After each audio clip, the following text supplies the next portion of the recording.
Gusto mo yan? Tapos ay pagdating dito sa may ano, malap. Aray!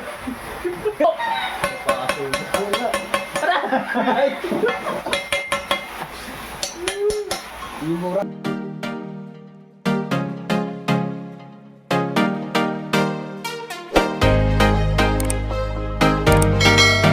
Great morning po ulit. Mag-tutorial muna po tayo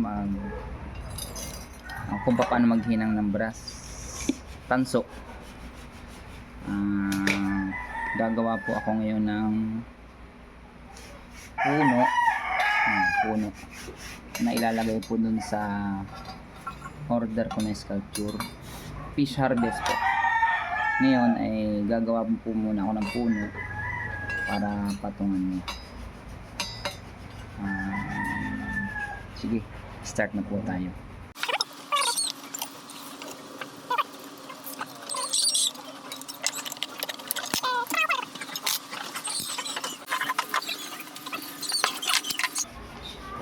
Sa pagbubuhay po ng acetylene, dapat ang unahin nyo ay buksan ay yung acetylene. Huwag po muna kayo magbubukas ng oxygen kasi may posibilidad po siyang pumutok o magbakta pag nauna yung oxygen. Ito po ang oxygen. Ito po ang acetylene. Lagi pag hinawakan nyo po dito sa may hinlalaki yung acetylene. Ang oxygen po natin ay dito sa may papuntang hinlalaki. Yan. Kailangan po ay bubuksan nyo muna ay itong acetylene. Tapos po kung natatak, ganun lang. Tapos pag bukas na yung acetylene, saka po nyo bubuksan itong oxygen. Ang apoy nyo na ay pag manipis ang hinahin, medyo mahina lang ang apoy. Yung pagka medyo makapal yung hinangin nyo, laksan nyo oxygen, saka kayo mag-adjust ng hangin. Ang magkocontrol po ay laging oxygen. Ngayon, pag gusto nyo laksan, lakas ulit po kayo ng acetylene. Hina po kayo ng acetylene. Okay?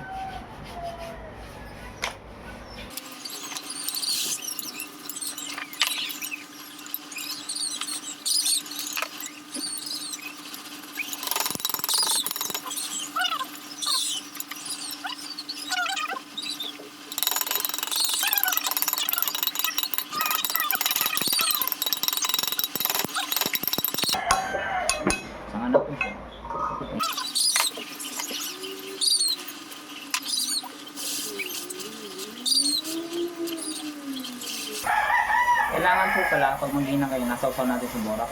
Kasi pag wala po yung borak, puputok po.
Ten years later.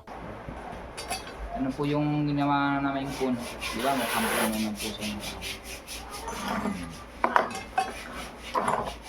Ngayon po ay lalagyan na natin dito ng pinakang kapal yan. Para magkaroon siya ng pinakang gat.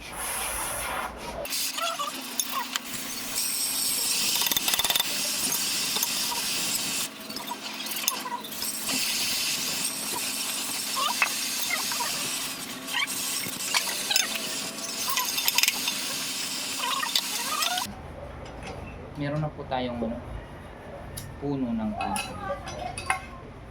Tapos ilalagay na po natin dito. Ayan lang po. Lalagyan ko na lang po dito ng konting sunog-sunog.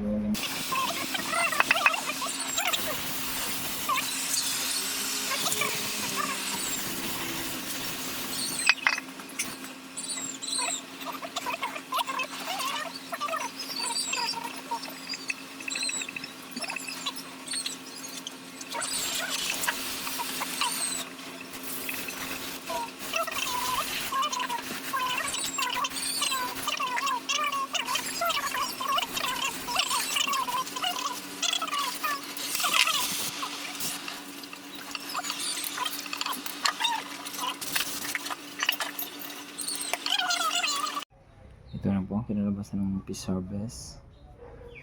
Yan, ito na yung punong ginagawa ko. Nakapwesto na siya. Nilagyan ko na rin dahon. Yan na. Finish. Nice sculpture. Ito po yung mga isda. Natatalunan. Kami. Tayong huli niya.